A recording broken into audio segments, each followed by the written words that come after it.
Hey guys, so I'd meant to do this video a couple weeks ago and I just realized as I was editing it today that I did not do an intro to this video. So my kids and myself, we have this holiday tradition every year that we do gingerbread houses, and we used to do gingerbread houses from the kits. But after several years of being very frustrated with either the cookies being broken and having to glue them back together with frosting, or just not being very straight edges, so they don't fit together very well. A couple of years ago, I bought some molds from Pampered Chef. They're silicone, so your dough comes out really easily, and so we use these now. The only problem is like Pampered Chef doesn't sell them anymore, so you'd have to find them from like eBay or a garage sale or Amazon or someplace like that that might have some used ones that you could buy.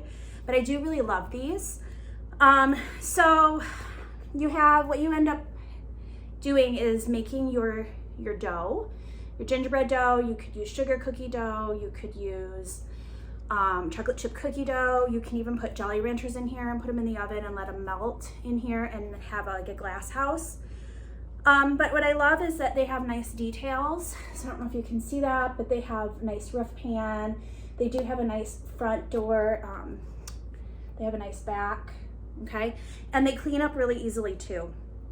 And so what I do is I just make a gingerbread dough, and I like gingerbread for this time of year just because it smells nice. We don't eat it. You could eat it if you wanted to, we just don't. And so we push it into here and make sure it's got it, we've got enough in there that covers up to the edge. And then we bake it. And then we bring it out, let it cool, pop it out of here, and then we have nice, crisp edges to put things together with, okay? The roof fits nicely together because there are some slanted edges on the very top part here. If you notice that this part is a little bit of a slant so that the roof fits nicely on there. So I do really love these. I also have like a cookie portion that goes with Christmas. They have Easter ones. They had lots of them, and I have them all. But we only ever use this one. And then the house mold. So we really do like these. We use them every year now. The only problem is trying to put it together. So over the years, the kids love decorating them and they love doing all of that. But what's the really frustrating part is putting cans next to it and letting the frosting dry, right? And so I kind of was doing some research this year thinking, how can I get this to dry better or faster? Or what do the experts that make gingerbread houses do? And so after watching a few YouTube videos, I came across an idea where instead of using royal icing to put your house together, what they do is they put water and sugar into a pan, or no, maybe it's just sugar into a pan, heat it up until it becomes a syrup, and then dip pieces of the house in there and push it together. And I'll show you that in the upcoming parts of the video that you're gonna be watching. But what I'm not, first of all, I'm not an expert. And second of all, this is my first try at doing this. I really did overall like the approach of doing this to put it together, because like any kids, they're really just wanting to decorate it. They're not great at waiting for it to dry before they decorate, and then things become a mess. And so by doing this, they can almost immediately decorate their house.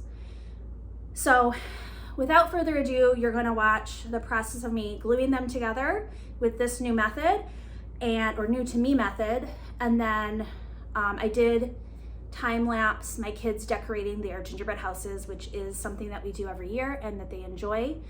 And by using some other cookies to go along with it, I don't have to buy so much candy, because just like any other kid, as they are sitting on the table, my kids tend to steal the candy off the top of them and eat them.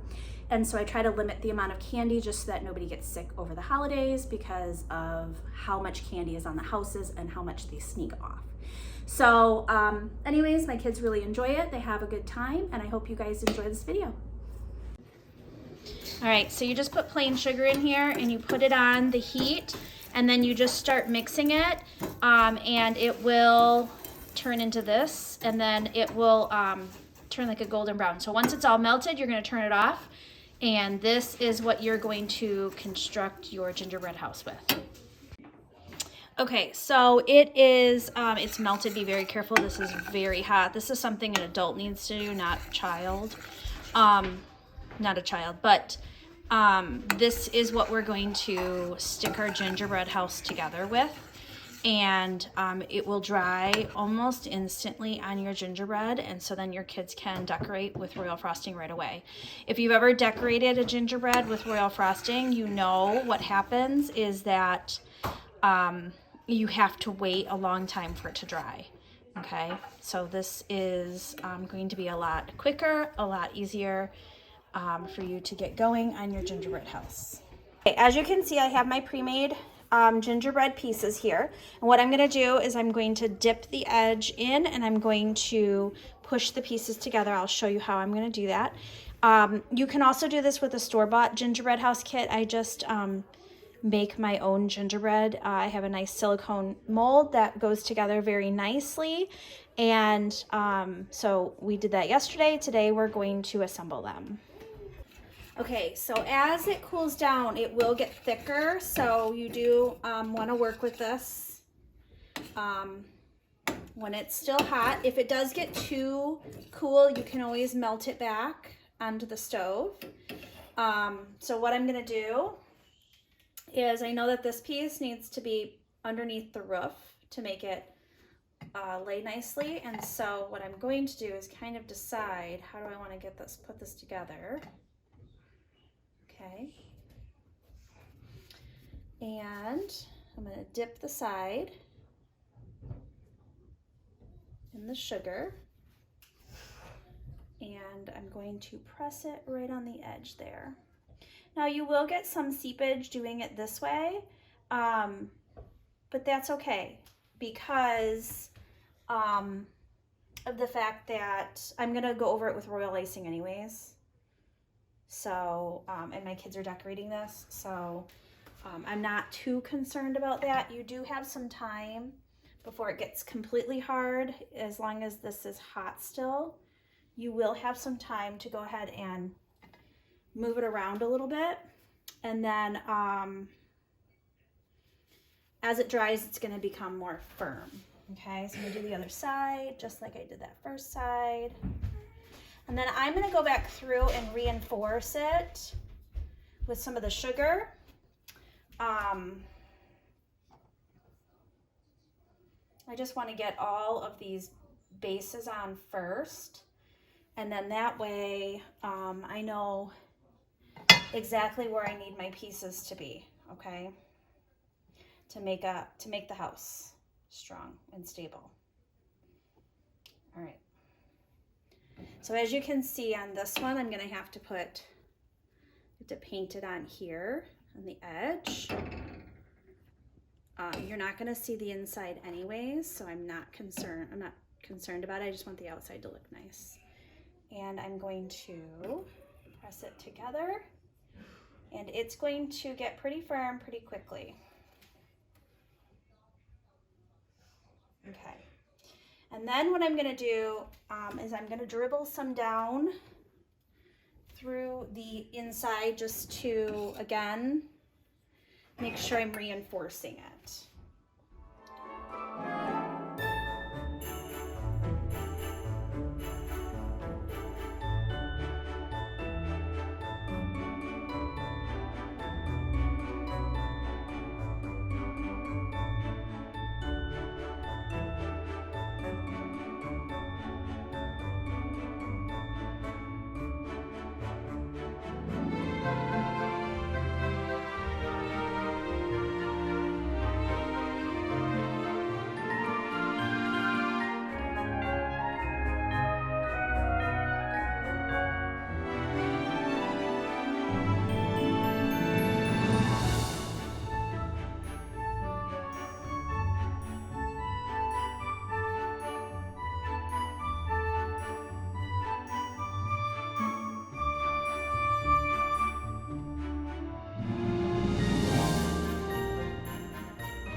All right, so now my kids get all kinds of stuff to decorate their houses with.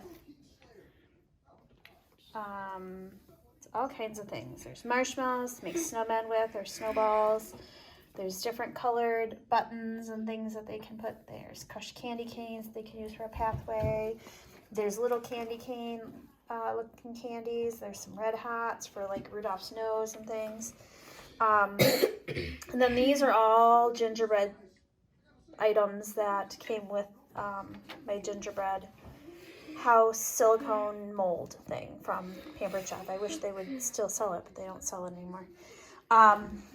But like I said, you can do the same thing with just a gingerbread house that you get from the store. All they're doing now is decorating their house. These are all things that we just had around the house from cookie decorating. And then I did buy a box of these for lights or whatever they want to put on their house, however they want to decorate it. And they're having a good time.